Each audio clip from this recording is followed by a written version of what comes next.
This was the perfect build-up chapter for the next one, as we got a lot of new information. Let's start with the cover story that revealed a new name, Kozuki Moria. Gecko is the reverse of Kozuki in Japanese. I believe Moria is going to be very crucial to the story. In Japanese mythos, there is a god named Moria who has a shrine, just like we see in Yamato's cover story. There's also a clan called Moria, and their symbol is a cross. Gecko Moria has a very similar symbol on his scarf. In Japanese mythos, Moria no Kami is said to have faced off against another shrine god, Takeminakata, which could be a perfect parallel for Moria versus Kaido. It seems like Moria stood up to Kaido for the sake of his homeland but got defeated by him. Moria most likely faked his death and left the country. That's why his grave is honored as the grave of a hero. We also know that Oda has not forgotten about him. Around 200 chapters ago, Moria went on a rampage on Blackbeard's island, Hachinosu, demanding Blackbeard while also searching for Absalom. After getting attacked by the Blackbeard pirates, Teach invited him to join his crew. However, Moria refused and was imprisoned along with other prisoners. Later, during the Egghead arc, Perona infiltrated the island's prison and freed Kobe in exchange for his help in freeing Moria.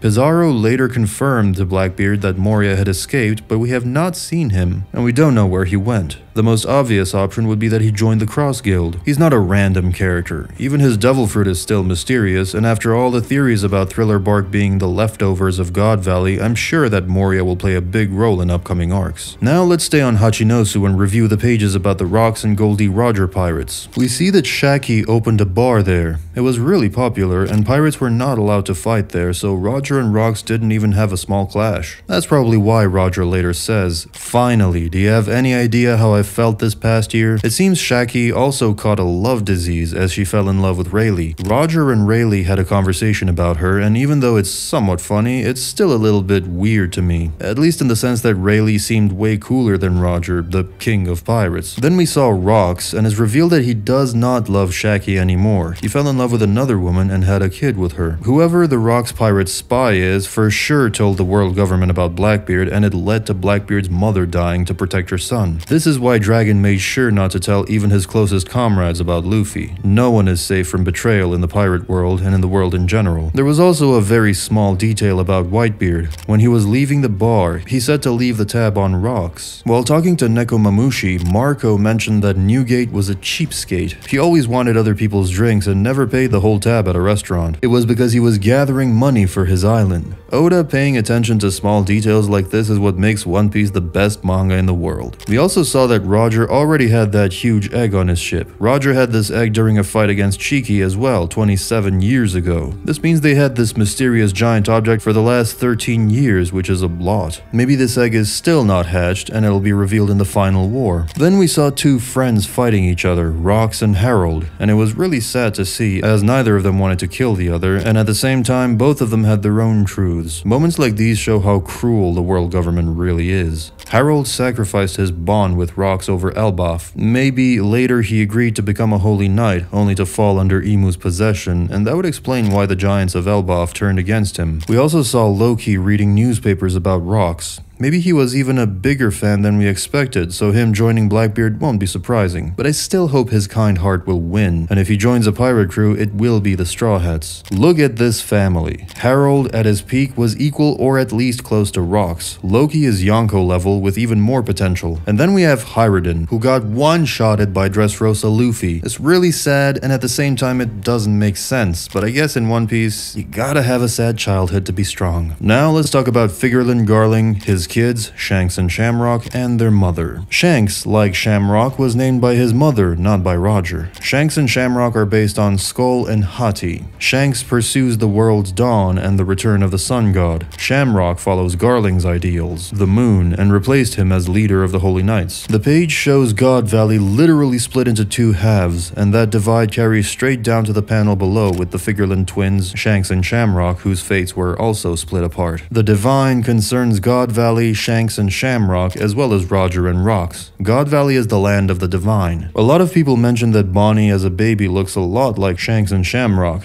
Could Figurlin Garling or Shamrock be Bonnie's real father? This timeline is probably the most messed up thing in One Piece, but I'm sure Oda did this for a reason. Bonnie being a Figurlin might play a big role in the future. There's a huge parallel between the Holy Knights, CP9, and Christopher Columbus. It seems that Garling stayed at God Valley and gained their trust, just like CP9 did at Water 7. Oda is always using real-life stuff for his inspiration. Just like many colonizers in the world, One Piece characters gain the trust of the inhabitants and learn from them. Soon, they return to their king to inform about this new land, and then they obtain the resources and get rid of those living on it. Christopher Columbus did the same thing. He often gained the trust of indigenous people through gifts, trade, or promises of friendship, and then later used that trust to claim their land for Spain. When Columbus arrived in the Caribbean, 1492 and after, the Taino people initially welcomed him warmly. He gave them small trinkets, glass beads, and bells, and promised peace. The Taino viewed him as a potential ally or trading partner, but Columbus, under orders from the Spanish crown, quickly declared the islands he discovered as property of Spain, regardless of the people already living there. He even had the Spanish crown's legal document read to indigenous people in Spanish or Latin, demanding submission to Spain and the Catholic Church, even though they could not understand it. After gaining trust and settling in, Columbus claimed land in the name of Spain, enslaved indigenous people, forced them to work in mines and on plantations,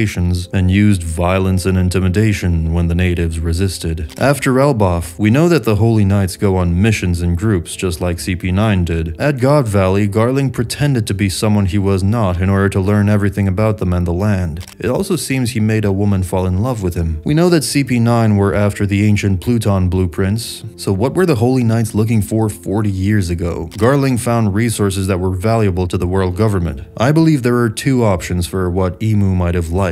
The first option is Kairoseki, the mineral that contains a special substance. God Valley could have been rich with this mineral. The second option is that the interesting thing Imu liked, which Garling found at God Valley, may connect to the winged races who had migrated from the moon. The winged races came to the blue planet seeking natural resources. Their descendants worship soil as sacred ground or holy land. This most likely ties to the story of the Lunarians and the origin of the Chamber of Flowers. Garling may have discovered remnants of this civilization. The third and easiest option would be if God Valley is Uranus itself. Most likely during God Valley, Garling, but more likely Shanks' mother, put her kid in a treasure chest, and that's how the Roger pirates found Shanks and raised him. But where did they find Buggy? There are many theories that Rox is Buggy's father, which makes a lot of sense. Even the Rox pirates knew about Blackbeard being Rox's son. What if Rox decided to tell no one about Buggy except Roger? And the same way Roger asked Garp to take care of Ace, Rox asked Roger to take care of his second son, Buggy.